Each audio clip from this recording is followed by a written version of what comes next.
Hi students, how are you? I hope you are happy and healthy. Today we will read poem 6 Aunt Jennifer's Tiger, written by Adrienne Rich. First of all, we will read about the poet. Adrienne Rich was born in 1929. She was born in Baltimore, Maryland, USA. Miss Adrienne Rich का birth 1929 में USA, Maryland, Baltimore में हुआ था. She is widely known, उन्हें बहुत अच्छे से जाना जाता है. वाइल्डली नोन मीन्स होता है जिसे सभी ही जानते हों बड़े अच्छे से. तो उनको बहुत अच्छे से जाना जाता है फॉर हर इन्वॉल्वमेंट, कि उनकी जो इन्वॉल्वमेंट रही थी इन कंटेम्प्रेरी. कंटेम्प्रेरी मीन्स उनके टाइम में. कंटेम्प्रेरी मीन्स होता है इन द सेम एज, मतलब उसी वक्त जब एड्रियन रिच हुआ करती थी उस वक्त कंटेम्प्रेरी समकालीन वुमेन मूवमेंट, जो वुमेन मूवमेंट चला था, मीन्स उस समय जो औरत को कुछ अधिकार दिलाने के लिए जो आंदोलन चला था, उस आंदोलन की वजह से ये जो एड्रियन रिच है वो बड़े अच्छे से जानी जाती है, क्योंकि उन्होंने इस आंदोलन में बढ़ चढ़ के भाग लिया था as a poet and theorist, एक पोएट की तरह से और एक थ्योरिस्ट की तरह से. She has published 19 volumes of poetry. उन्होंने पोइट्री की 19 वॉल्यूम्स को पब्लिश किया है. मीन्स 19 वॉल्यूम्स से बहुत ज़्यादा उन्होंने पोएम्स लिखी हैं. 3 कलेक्शंस ऑफ एसेज, उन्होंने एसेज के 3 कलेक्शंस लिखे हैं. एंड अदर राइटिंग्स, और भी राइटिंग्स उन्होंने की है इनके अलावा. अ स्ट्रॉन्ग रेजिस्टेंस, उनके जो वर्क है उनमें हमें एक स्ट्रॉन्ग रेजिस्टेंस मीन्स विरोध देखने को मिलता है टू रेसिज्म. एक तो रेसिज्म, रेसिज्म मीन्स होता है casteism, and militarism echoes through her work, मतलब उनके वर्क में हमें एक विरोध देखने को मिलता है रेसिज्म के खिलाफ और मिलिटरिज्म के खिलाफ. The poem aunt Jennifer's tiger, जो ये पोएम है जो हम अभी पढ़ेंगे, aunt Jennifer's tiger, address is the constants. Constants means होता है लिमिट, मीन्स किसी भी चीज़ की जो लिमिट होती है उसके लिए बोलते हैं कंस्टेंट्स. और यहाँ पर लिमिट क्या है? Of married life of woman experiences, कि एक वुमेन की एक मैरिड लाइफ जो होती है एक वुमेन की, उसमें किस किस तरह की लिमिटेशंस होती है, किस किस तरह की रोक होती है, किस किस तरह की बाधाएं होती हैं, और किस किस टाइप की सीमाएं होती हैं, वो सब इसमें एड्रियन रिच ने एक्सप्लेन किया है. और यहाँ पर एड्रियन रिच एक वुमेन की लाइफ का एक्सपीरियंस कर रही हैं कि ये जो औरत होती है, यहाँ पे एक औरत, एक फीमेल का जिक्र किया है उन्होंने, जिन्हें उन्होंने एड्रेस किया है आंट जेनिफर कह के. मिस आंट जेनिफर यहाँ पर क्या है? सिंबल, मतलब किसी को किसी फीमेल को इन्होंने एड्रेस कर दिया है आंट जेनिफर कह के. मिस वो एक इमेजनरी नेम दे दिया है उन्होंने. और वो कहती हैं कि जो आंट जेनिफर है, मिस एक जो वुमेन है, वो क्या है, उसकी डिजायर्स जो होती हैं उन सभी डिजायर्स को मार के वो अपनी इन लॉज के अकॉर्डिंग, अपने हस्बैंड के अकॉर्डिंग अपनी लाइफ को स्पेंड करती है. मीन्स जिस तरह से उसके हस्बैंड कहते हैं उस तरह से वो एक्टिविटी करती है, उसी तरह से वो लाइफ को स्पेंड करती है, जबकि उसकी खुद की जो डिजायर्स है वो सब खत्म हो जाती है. वो अपनी डिजायर्स के अकॉर्डिंग अपनी लाइफ नहीं जी पाती है. तो यहाँ पे जो आंट जेनिफर है वो क्या करती है, उन्होंने अपनी इच्छाओं को, अपनी उसकी जो चॉइसेस है, जिस तरह से वो अपनी लाइफ को जीना चाहती थी, उन सभी को, उन सभी इच्छाओं को उन्होंने एक टाइगर की तरह से, मतलब जो एक टाइगर उन्होंने बनाया है अपनी एक एम्ब्रॉयडरी में, एक पेंटिंग में, एक पैनल में, एक स्क्रीन में. और उस टाइगर के तरह से वो अपनी लाइफ को स्पेंड करना चाहती थी, जो कि बिल्कुल फ्री था, जिसे किसी भी चीज़ का डर नहीं था, जो अपनी मर्जी से इधर उधर घूम सकता था, जो अपनी मर्जी से अपनी लाइफ को जी सकता था.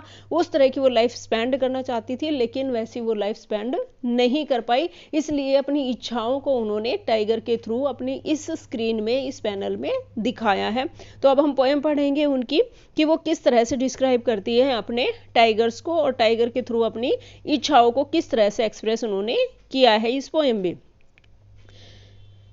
Aunt Jennifer's tigers. इन आंट जेनिफर के जो टाइगर हैं, जो उन्होंने बनाए हैं अपने पैनल में, प्रेंस, प्रेंस मीन्स होता है टू वॉकिंग, मीन्स वो वॉक कर रहे हैं, वो घूम रहे हैं, वो चल रहे हैं, वो उछल कूद कर रहे हैं अक्रॉस स्क्रीन, पूरी स्क्रीन पे। मतलब उन्होंने जो एम्ब्रॉयडरी की है, जो उन्होंने एक पूरी पेंटिंग बनाई है, जो उन्होंने एक पूरा जो एक पिक्चर बना दी है, उस पिक्चर के अंदर उनके जो टाइगर है वो क्या कर रहे हैं, प्रेंसिंग कर रहे हैं, मीन्स अपनी मर्जी से इधर उधर घूम रहे हैं, इधर उधर वॉकिंग कर रहे हैं।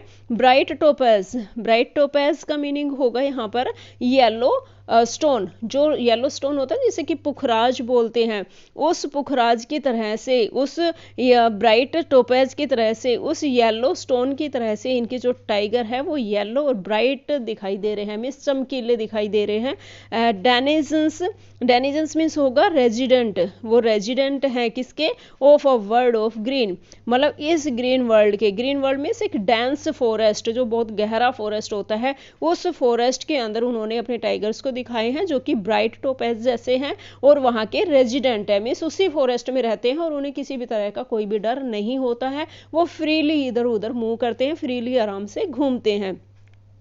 दे डू नॉट फियर, उनको बिल्कुल भी डर नहीं लगता है।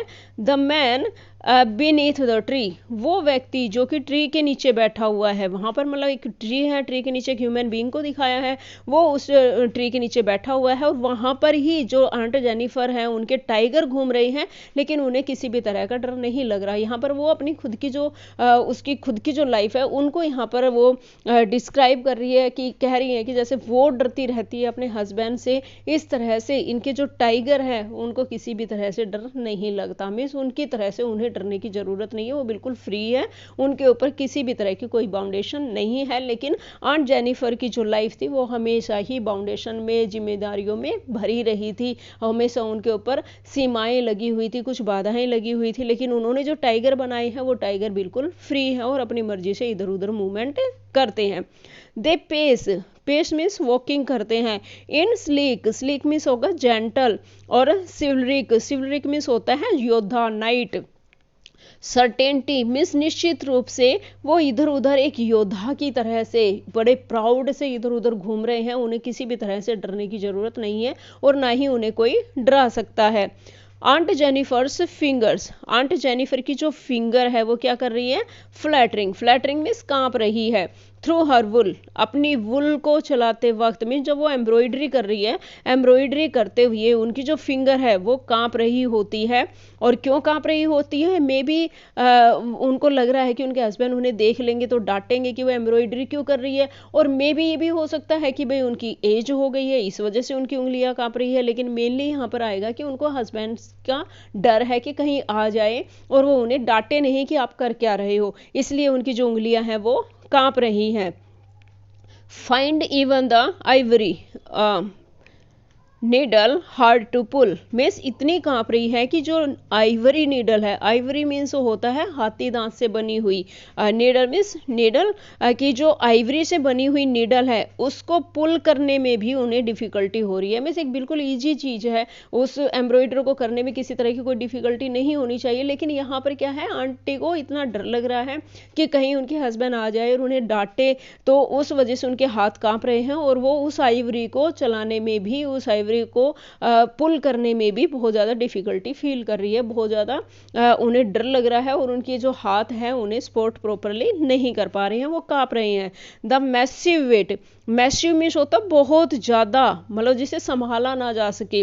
Massive weight of uncle's wedding band, में जो अंकल की wedding band, wedding band means यहाँ आएगा जो रिंग अंकल ने पहनाई थी शादी के वक्त, यहाँ पे रिंग से रिलेटेड है कि जब शादी हुई थी आंटी की उस वक्त अंकल ने जो जिम्मेदारियां उन्हें दी थी, उन जिम्मेदारियों का बोझ उठाना उनके लिए बहुत ज़्यादा भारी हो गया है। मीन्स आंट जेनिफर उन जिम्मेदारियों के बोझ के नीचे इतना दब गई है कि खुद की इच्छाओं को तो भूल ही गई कि उन्हें खुद की लाइफ को कैसे स्पेंड करना था, तो वो बहुत भारी हो गई हैं वो जिम्मेवारियां। सीट्स हैवीली, सीट्स मीन्स यहाँ बैठे हुए दिखा दिया किसी चीज को, और यहाँ सीट क्या है, ये इस रिंग के लिए बोला है, एक बैंड के लिए बोला है कि वो बैठ गई है heavily upon aunt Jennifer's hand, उनके हाथ पे। और यहाँ पे क्या है कि जैसे उनके हाथ पे बैठा हुआ दिखा दिया उस वेडिंग बैंड को कि भाई इस तरह से बैठ गई है कि वो इतना हैवी हो गया वजन कि वो उठा नहीं सकती।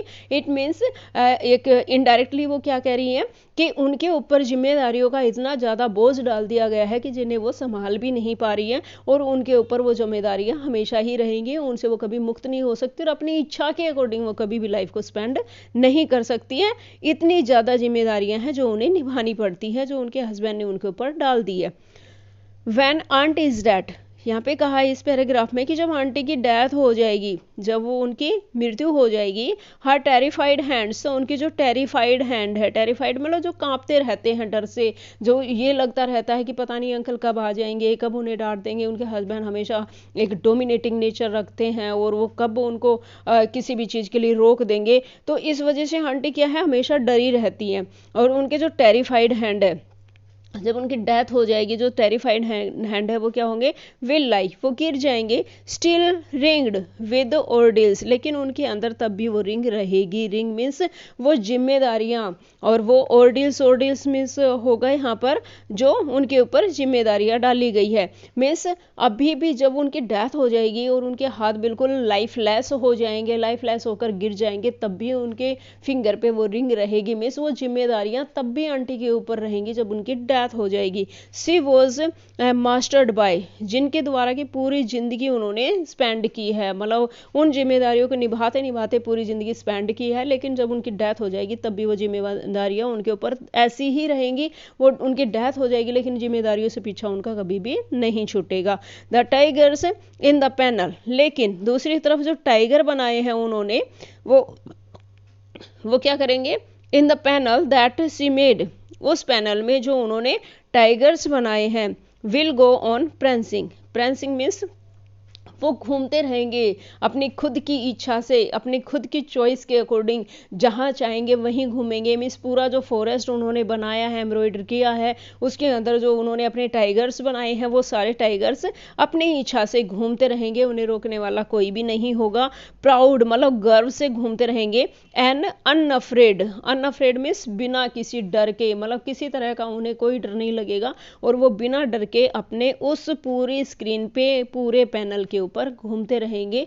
जैसे आंट हमेशा डरती रही हैं, लाइफ को स्पेंड कर लिया उन्होंने लेकिन अपनी इच्छाओं को यूज नहीं किया, अपनी इच्छाओं के अकॉर्डिंग नहीं जी पाई, लेकिन उनके जो टाइगर है जो उन्होंने बनाए हैं वो इतने लिबर है, इतने इंडिपेंडेंट है कि वो खुद मस्ती से हमेशा घूमते रहेंगे पैनल पे, उन्हें रोकने वाला टोकने वाला कोई भी नहीं है, हमेशा वो ऐसे ही गर्व से घूमते रहेंगे। This is your poem. अब इसके हम पोएटिक डिवाइस देख लेते हैं। सबसे पहले इसमें एलिट्रेशन देखेंगे। यहाँ पे चिवरिक, ये सिवरिक सर्टेनिटी, ये शिवलिक की सर्टेनिटी में सी 2 टाइम रिपीट हुआ है तो यहाँ पर एलिट्रेशन है। और यहाँ पर जो फिंगर्स फ्लटरिंग, इसमें एफ रिपीट हुआ है, यहाँ पे एलिट्रेशन है। और एक यहाँ पे है प्रांसिंग प्राउड, ये जो लास्ट में है प्रांसिंग प्राउड, यहाँ पी रिपीट हुआ है तो यहाँ पे भी एलिट्रेशन है। नेक्स्ट इसमें एक मेटाफर है, जैसे यहाँ पे आया है ना, रिंग्ड विद ऑर्डिल्स, मिस रिंग विद ऑर्डिल्स मतलब जो वो रिंग है वो हमेशा उनके हैंड पे रहेगी और इसके थ्रू क्या कहना चाहते हैं कि उनकी जिम्मेदारियों का जो बोझ है, यहाँ रिंग्ड है मिस एनसर्कल्ड, हमेशा घिरी रहेगी वो जिम्मेदारियों के बोझ के नीचे। तो यहाँ पर क्या है मेटाफर, डायरेक्ट उनको ये डायरेक्ट उन्हें रिंग्ड विद ऑर्डिल्स बोल दिया जबकि उनकी जिम्मेदारियों से रिलेटेड यहाँ पे बात हुई है, तो यहाँ मेटाफर है। नेक्स्ट इसमें पोएटिक डिवाइस है टेरिफाइड हैंड्स, इसमें यहाँ पे टेरिफाइड हैंड्स, इसमें है ट्रांसफर्ड एपिथेट। ट्रांसफर्ड एपिथेट होता है कि जब हम किसी भी चीज़ को, किसी थिंग को, जैसे यहाँ पर हैंड है, हैंड के पहले जब हम यहाँ एडजेक्टिव यूज करते हैं वहाँ पे क्या होता है ट्रांसफर्ड एपिथेट, में से किसी का मीनिंग चेंज कर देना एडजेक्टिव यूज करके किसी भी थिंग से पहले। तो यहाँ पर हैंड को टेरिफाइड बताया है, यहाँ क्या हो गया ट्रांसफर्ड एपिथेट। नेक्स्ट इसमें इमेजिनरी है, इमेजिनरी है यहाँ पर जो फर्स्ट लाइन है Aunt Jennifer's tiger across a screen, bright topaz denizens of word of green. यहाँ पे क्या है, इमेजनरी है, मीन्स हम इसे इमेजिन करके देख सकते हैं. हमें एक तरह से ऐसा लगता है कि अच्छा ऐसा ऐसी पैनल बनाई हुई है, ऐसी स्क्रीन बनाई हुई है, उसमें इस तरह से फॉरेस्ट बना है, उसके अंदर टाइगर घूम रहे हैं. तो यहाँ क्या है, एक इमेजनरी इसमें दिखाई गई कि इमेजिनेशन हम इसे कर सकते हैं. और एक यहाँ पे इमेजनरी है, Aunt Jennifer's tigers fluttering through her wool find even the ivory needles hard to pull. ये यहाँ पे भी क्या है, इमेजनरी यूज हुई है कि हम इमेजिन कर सकते हैं कि किस तरह से आंटी जो है वो उनको अपने एम्ब्रॉयडरी को बना रही है और उनकी फिंगर किस तरह से फ्लटरिंग कर रही है. तो यहाँ पे भी इमेजिनेशन है. नेक्स्ट इसमें सिंबल यूज हुआ है, जैसे यहाँ पे है ब्राइट टोपेज. ब्राइट टोपेज में सिंबल है आंट जेनिफर. आंट जेनिफर कोई करैक्टर नहीं है, लेकिन एक वुमेन की रिस्पॉन्सिबिलिटीज को, उनकी बाउंडेशंस को राइटर ने यहाँ पर एक्सप्लेन किया है और उस वुमेन को नाम दे दिया आंट जेनिफर. तो यहाँ पे भी सिंबल है और ब्राइट टोपेज में भी सिंबल है. टाइगर जो है उसमें भी उन्होंने सिंबल यूज किया है, तो कोई प्रतीक बता देना, ठीक है. और यहाँ पे सिंबल यूज हुआ है, जैसे फ्लटरिंग थ्रू हर वुल, यहाँ पे भी सिंबल यूज हुआ है. अंकल्स वेडिंग बैंड, इसमें भी सिंबल यूज हुआ है. और रिंग्ड विद ऑर्डिल्स, यहाँ पे भी एक सिंबल बता दिया है रिस्पॉन्सिबिलिटीज का. और एक एम्ब्रॉयडरी जो वर्ड है उसमें भी सिंबल्स है, इसमें एम्ब्रॉयडरी आया उसके अंदर भी सिंबल है. नेक्स्ट है इसमें विजुअल इमेजिनेशन. विजुअल इमेजिनरी की मतलब बिल्कुल जैसे बिल्कुल एक विजुअलाइज हो जाती है चीज. तो इसके अंदर जो ये बोला है ना, ब्राइट टोपाज डेनिजन्स, तो यहाँ क्या है, विजुअल इमेजिनरी, एकदम से हमें विजुअलाइज हो जाता है कि अच्छा वहाँ पुखराज होता है इस तरह का, तो वो क्या है, एक विजुअल इमेजिनरी. और एक यहाँ पे जैसे ये बोला है वर्ड ऑफ ग्रीन, तो वो भी एकदम से विजुअलाइज हो जाता है कि अच्छा इस तरह का गहरा एक ग्रीन फॉरेस्ट है, और जस्ट तो इमेजिन हो जाता है. तो यहाँ पर क्या है, विजुअली इमेजिनेशन. और इसमें पर्सोनिफिकेशन भी यूज हुआ है. पर्सोनिफिकेशन का मीनिंग होता है जब किसी नॉन लिविंग थिंग को लिविंग थिंग की तरह से दिखा देते हैं, तो क्या होता है, पर्सोनिफिकेशन. अब यहाँ पे जैसे ये लाइन यूज हुई है, they pace in sleek chivalric certainty. यहाँ पर क्या है, पर्सोनिफिकेशन कि दे पेस, दे क्यों, कौन है, टाइगर, स्पेस में जैसे ह्यूमन बीइंग चलते हैं उस तरह से एनिमल्स को बड़े ही शान से, एक शिवलरिक तरीके से. शिवलरिक तो वो ही होते हैं ना, ह्यूमन बीइंग ही तो चलते हैं नाइट की तरह से, योद्धा की तरह से, लेकिन यहाँ इस टाइगर को चलते हुए दिखाया है. तो यहाँ क्या है, पर्सोनिफिकेशन. और एक पर्सोनिफिकेशन है यहाँ पे the tigers in the panel, कि पैनल के अंदर जो टाइगर है दैट शी मेड, जो उन्होंने बनाए हैं, will go on prancing proud and unafraid, मतलब वो प्राउड से और अनअफ्रेडली घूमते रहेंगे. तो यहाँ एक ह्यूमन बीइंग होते हैं जो प्राउड से घूमते हैं, तो यहाँ पर क्या है, टाइगर को दिखाया है. यहाँ पे भी क्या है, एक पर्सोनिफिकेशन इन्होंने यूज किया है. नेक्स्ट इसकी राइम स्कीम क्या है, यहाँ पे इस पोएम की राइम स्कीम क्या है, जैसे कि हमारी पोएम फर्स्ट थी, मीन्स जो फोर्थ थी अ थिंग ऑफ ब्यूटी, उसकी भी राइम स्कीम AABBCC थी, और इसकी भी राइम स्कीम AABB और CC है. Okay dear students, we have done this poem, and in next video we will do question answer about this poem. Till then, read this poem and learn it. Okay, bye bye, take care and keep studying.